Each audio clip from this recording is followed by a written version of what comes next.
Millions of cell phone records are now in the hands of the federal government. Good evening, I'm Julie Newman. And I'm Georg Zeig, and the Obama administration is doing damage control tonight as they try to explain the justification for what many are calling an invasion of privacy that dates all the way back to 2009. News 5 WCYB's Kyle Benjamin spoke to a local security and law experts and explains the impact of the U.S. government spying on its own people.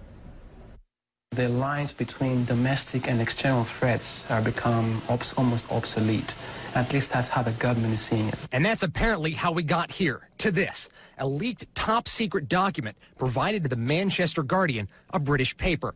A leak that set off a firestorm and has people demanding answers. It feels like a violation. I mean, it's not a shock to me. I'm not surprised by it. But I don't know what they would need them for.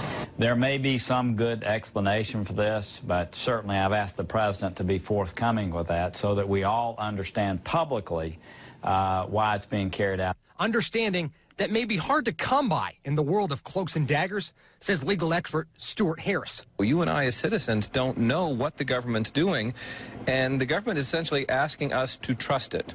Trust us, it says. We've got the special secret court, the Foreign Intelligence Surveillance Court. The court that issued the document compelling Verizon to provide data on more than 100 million customers.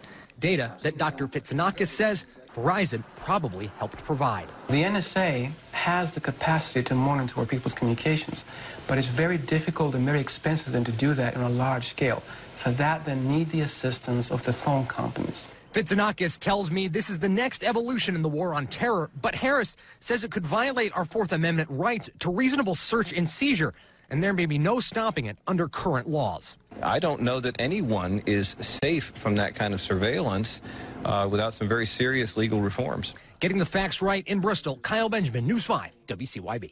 And there is no word yet on whether or not any other cell phone companies have been given similar orders by the Foreign Intelligence Surveillance Court, but both Harris and Dr. Fitsanakis say they would not be surprised if other phone companies are giving up that data. An Obama administration spokesperson says the president is comfortable with this particular balance of national security and civil rights. Millions of cell